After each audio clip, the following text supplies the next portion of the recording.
Dinas Pendidikan Banjarmasin memberlakukan aturan zonasi dalam penerimaan peserta didik baru.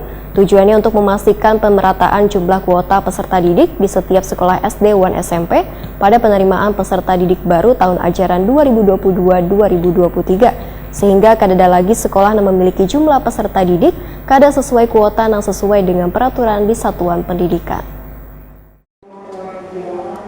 Dinas Pendidikan Banjarmasin memberlakukan aturan zonasi dalam penerimaan peserta didik baru. Tujuannya untuk memastikan pemerataan jumlah kuota peserta didik di setiap sekolah SD dan SMP pada penerimaan peserta didik baru tahun ajaran 2022-2023. Sehingga kada lagi sekolah yang memiliki jumlah peserta didik kada sesuai kuota yang sesuai dengan peraturan di satuan pendidikan. Dinas Pendidikan Banjarmasin Nuryadi Wahitakuni Prima TV Baisukan Senin 6 Juni 2022 mendahkan kasus kada meratanya penerimaan peserta didik baru di setiap satuan pendidikan sudah biasa terjadi saban tahunnya lantaran kecenderungan kuitan peserta didik menginginkan agar anaknya bisa masuk di sekolah yang dianggap lebih bagus, padahal peserta didik tersebut kada masuk dalam kawasan zonasi wilayah tinggal mereka. Nuryadi menegaskan bagi peserta didik yang kada masuk dalam zonasi diminta jangan memaksakan diri lantaran sistem zonasi ini sudah sesuai dengan aturan untuk memeratakan siswa di sekolah. Bidapun nantinya dipaksakan, ujar Nuryadi, peserta didik tersebut kada akan bisa diterima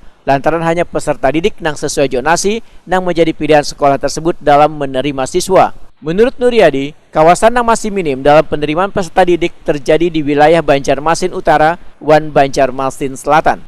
Berlaku nggak Pak untuk zonasi mungkin Pak, seperti apa Pak? Iya, itu kan melihat dulu. Sekarang kita lakukan secara zonasi dulu. Nah nanti langkah-langkah yang diambil kalau memang ada semacam tidak mencukupi kota yang ada di SMP tersebut, maka kita akan mengambil langkah-langkah yang harus dilakukan. Yang pertama nanti apakah bisa lewat jalur dinas merekomendasikan, bisa juga nanti ya sekolah sendiri untuk mencari hal ini.